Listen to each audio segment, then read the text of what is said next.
The world tells you to be loud. It tells you that to exist, you must be seen.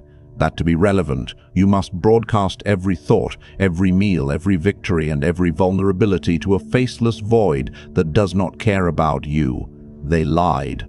The moment you seek attention, you hand the leash of your psyche to the mob. You become a slave to their validation, a puppet to their algorithms, and a prisoner of your own image. You think you are building a brand. You are actually building a cage. Here is the brutal truth that the loud ones will never understand. Power does not reside in the spotlight. Power resides in the shadows. The most dangerous person in the room is never the one shouting commands or demanding respect. It is the one sitting in the back, observing, calculating, and saying nothing. This is the trap of the modern age. We have confused visibility with authority. We have confused noise with signal. You feel this, don't you? That exhaustion deep in your chest. The fatigue of constantly performing a version of yourself that you don't even like. You are tired of the mask. You are tired of the dance. You suspect that there is another way to live a way that does not require you to prostitute your soul for a hit of dopamine. You are right. There is a path that leads away from the noise. It is the path of the quiet life. But do not mistake this for weakness. Do not mistake this for passivity. This is not about hiding. This is about strategic obscurity. This is about becoming a ghost in a machine designed to track you. This is about becoming untouchable. If you choose this path, you will disappear from the radar of those who wish to control you. You will become an enigma to your enemies and a paradox to your friends. You will reclaim the energy you have been bleeding out into the world and weaponize it for your own ascent. But understand this, the price of this power is isolation. To be untouchable, you must first be willing to be misunderstood. Here is the blueprint for the quiet life. Most people operate under a delusion. They believe that attention is an asset. They chase it. They beg for it. They measure their self-worth by the number of eyes upon them. Here is the inversion. Attention is not an asset. Attention is a liability. When you are visible, you are attackable. When you are known, you are predictable. When you are loud, you are vulnerable. Think of a fortress. Does a fortress advertise its weak points? Does a general broadcast his strategy before the battle? No. They cloak themselves in fog. They utilize the terrain. They remain silent until the precise moment of impact. Yet you walk through life handing out blueprints of your mind to anyone who asks. You tell your co-workers your grievances. You tell the internet your plans. You tell your family your fears, and then you wonder why your plans are sabotaged. You wonder why your weaknesses are weaponized against you. You wonder why you feel drained. You are bleeding power because you cannot keep your mouth shut. The first law of the quiet life is the law of information asymmetry. In any interaction, business, romantic or social, the person with the most information loses. The person with the least information wins. Why? Because information allows for prediction. If I know what you want, I know how to manipulate you. If I know what you fear, I know how to break you. If I know your past, I can control your future. When you choose the quiet life, you stop the leak. You become a black hole of information. You absorb everything, but you emit nothing. Imagine a negotiation. The other party is talking, filling the silence, explaining their position, trying to be liked. They are revealing their hand with every word. You sit there. You listen. You maintain eye contact, but your face is a mask. You offer no validation. You offer no counter-argument. You simply exist in the silence. Watch what happens. They will become uncomfortable. The silence will start to weigh on them. Humans are terrified of voids. To fill that void, they will bid against themselves. They will reveal secrets they meant to keep. They will offer concessions they didn't plan to make. They are fighting the silence. You are using it. This is not a social tactic. This is a predatory mechanism. By withholding your reactions, you force the world to reveal itself to you. Most people are desperate to be understood. The sovereign is desperate to understand. When you stop trying to prove who you are, you become a mirror. People project their own desires, fears, and insecurities onto you. They will see in you whatever they need to see. If they are fearful, they will find your silence threatening. If they are wise, they will find your silence respectful. If they are insecure, they will find your silence arrogant. You have done nothing. You have simply refused to play the game of validation. You have made yourself a blank canvas, and in doing so you have gained the ultimate leverage. You know who they are, but they have no idea who you are. This is where you become dangerous. Society runs on a very specific fuel, emotional reaction. Your boss wants you to be stressed. Your partner wants you to be jealous. The news wants you to be outraged. The advertiser wants you to be inadequate. Every system around you is designed to provoke a reaction. They are poking you, prodding you, begging you to engage. Because as long as you are engaging, you are compliant. As long as you are reacting, you are not thinking. The quiet life is the total withdrawal of emotional supply. It is the refusal to feed the beast. When you stop reacting to the chaotic stimuli of the world, you sever the strings of the puppet master. Consider the concept of the grey man. In espionage, the grey man is an operative who can move through a crowd without being remembered. He is not invisible. He is unremarkable. He blends. He offers no hooks for memory to latch onto. In your life, you must become the grey man emotionally. When crisis hits at work, the masses panic. They gossip, they speculate, they bond over their shared anxiety. You continue your work. You are calm. You are detached. You do not participate in the ritual of collective fear. This terrifies them. Your lack of reaction signals a hierarchy that they cannot comprehend. They subconsciously ask themselves, what does he know that we don't? Why isn't he afraid? Is he protected? Is he in control? Your silence creates a vacuum of authority that pulls people toward you. In the animal kingdom, the alpha does not bark at every passing shadow. The small dogs bark. The prey scampers. The lion rests. The lion ignores the noise because the lion knows it has the capacity for ultimate violence and therefore has no need for petty display. When you are constantly explaining yourself, I did this because, or I feel like, you are barking. You are signaling that your position is weak and requires defense. The sovereign never explains. The sovereign acts and lets the action stand as the only necessary explanation. Stop defending your choices. Stop justifying your lifestyle. Stop apologizing for your boundaries. Every time you explain, you are submitting to the judgment of another.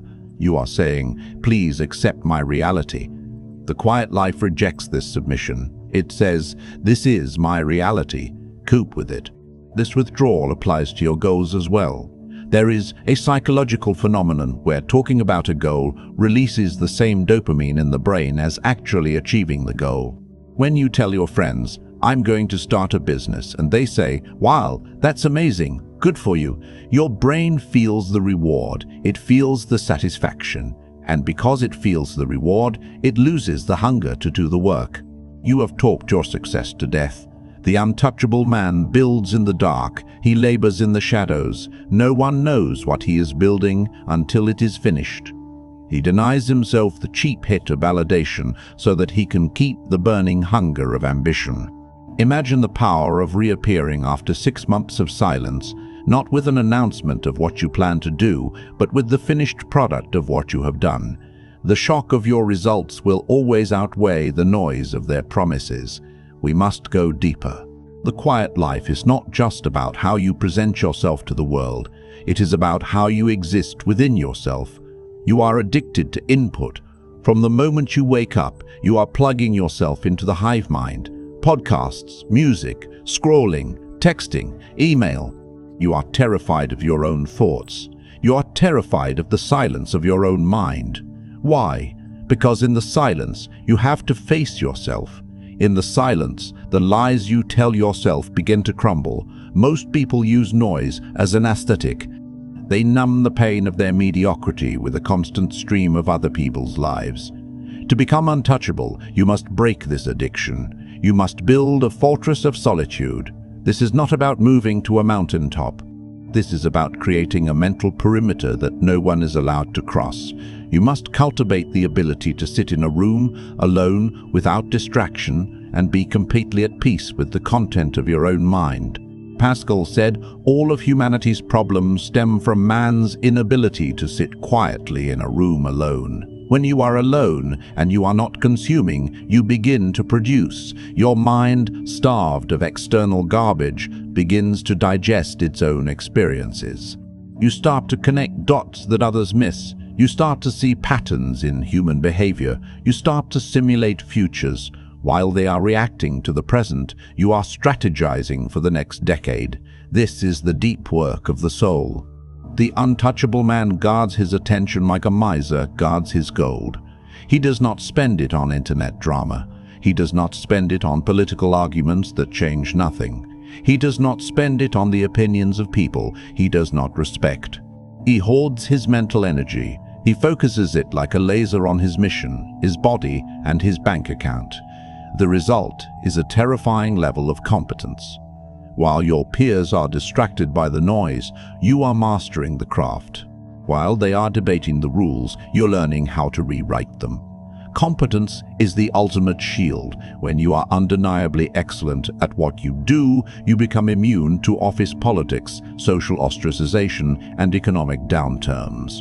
You become a necessity. But you cannot achieve this level of mastery if your mind is a public square. You must close the gates. Here is where the paradox emerges. As you withdraw, as you become quieter, as you become more selective, your value increases. Scarcity drives value. This is the fundamental law of economics, and it is the fundamental law of social dynamics. If you are always available, you are cheap. If you are always visible, you are common. If you are always talking, you are noise. But the one who is rarely seen, the one who speaks only when necessary, the one whose presence is a privilege, not a right, that person is gold. People will chase you. They will crave your approval because it is rare. They will respect your time because you respect it first. By choosing the quiet life, you flip the dynamic of desire. You stop chasing the world, and the world starts chasing you. This is the part most people miss. This is where the weak fall back into the trap. To maintain the quiet life, you must be willing to disappoint people. You must be willing to be called boring. You must be willing to be called aloof. You must be willing to say no without offering an excuse. Society demands your compliance. It demands your attendance at the happy hour, the family gathering, the pointless meeting. It views your absence as an insult. Why are you so quiet? Is something wrong? They will probe you. They will try to shame you back into the herd. You must develop a callus over your empathy. You must understand that their disappointment is not your responsibility. This is the weapon of boundaries. A boundary is not a request. It is a declaration of sovereignty. It is a line in the sand that says, I end here and you begin there. Most people have porous boundaries. They let the emotions and demands of others seep into their psyche.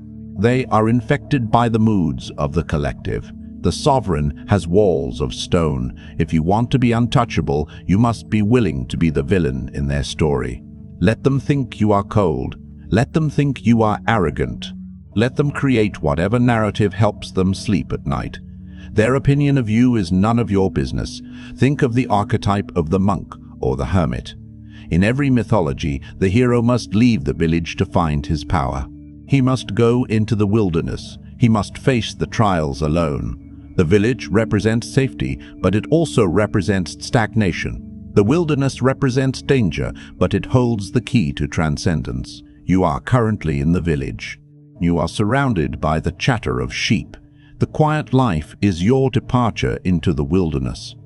It is a scary place. There is no applause there. There is no validation. There is only the brutal reality of who you are and what you are capable of.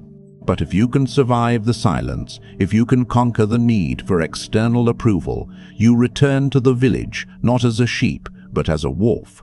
You walk through the crowd and you see things differently. You see the strings, you see the manipulations.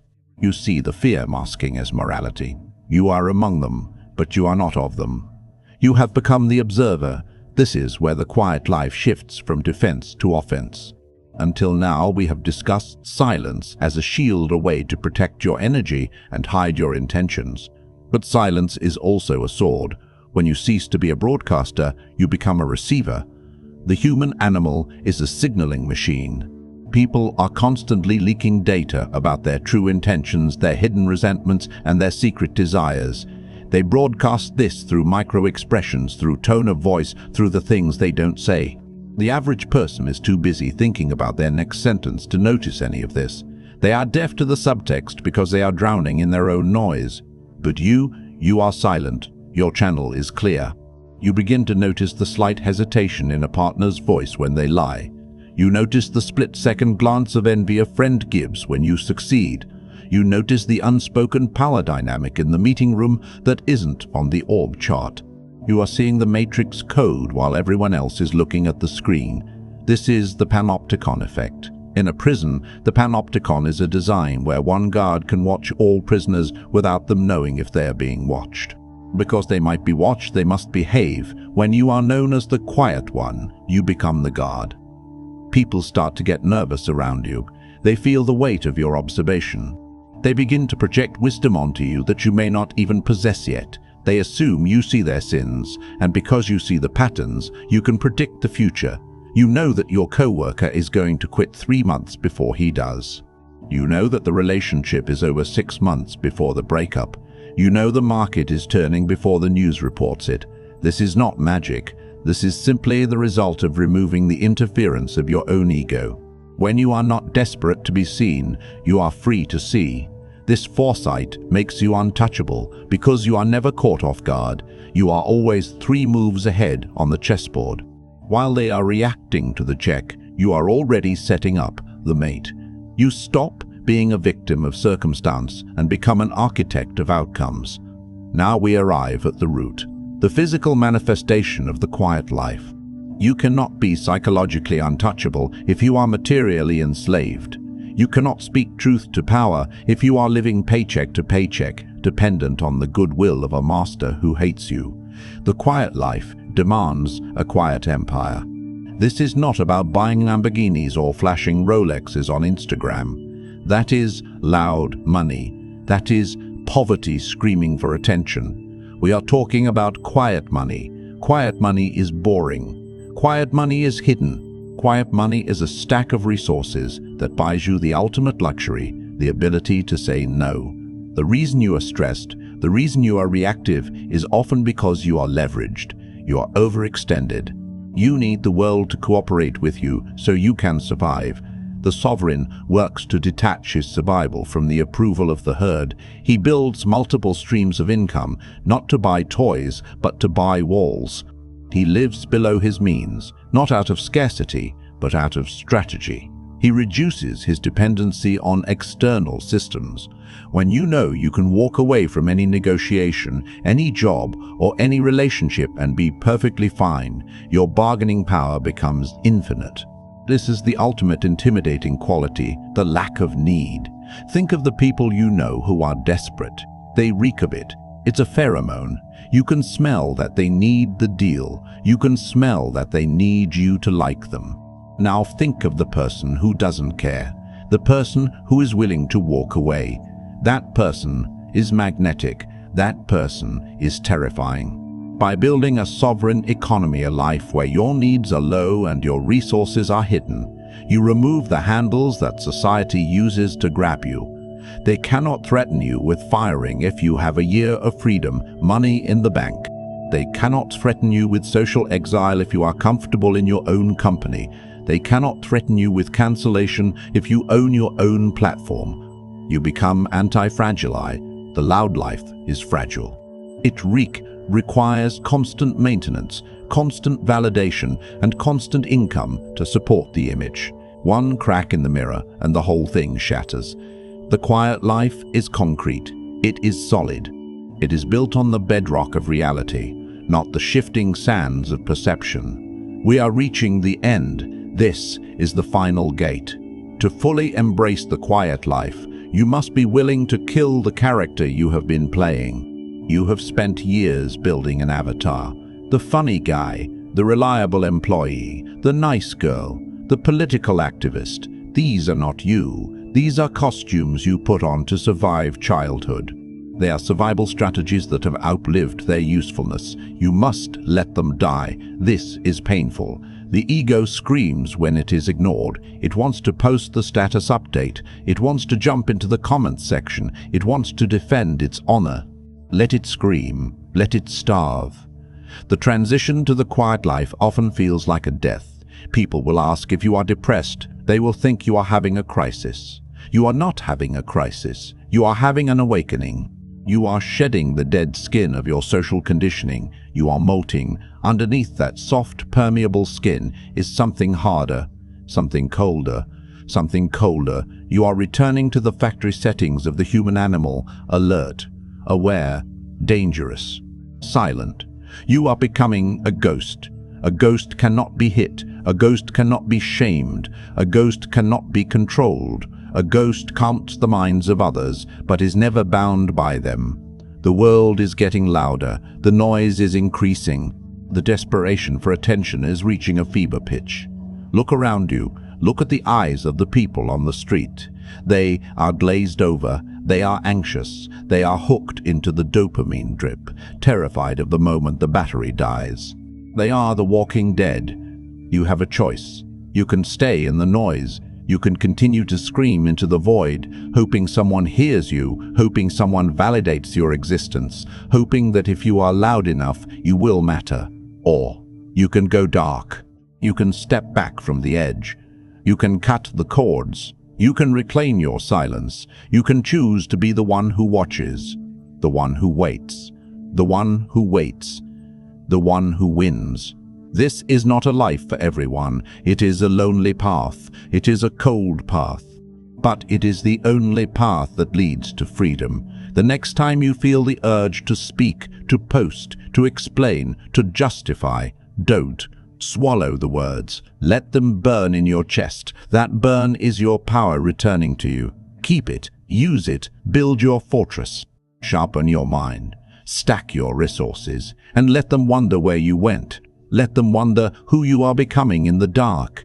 Because when you finally emerge, you will not be the same person who left. You will be untouchable. The old you wants to click away. The old you wants to watch a cat video and forget this conversation. The old you is weak. If you are ready to kill the noise and enter the silence, you need to mark this moment. Do not like this video. I do not care about your likes. I want a contract. Go to the comments. Write one sentence. A declaration to your future self. I am the silence. Carve it into the digital stone. Look at it. Own it. Then turn off the screen. Sit in the room and say nothing. The work begins now.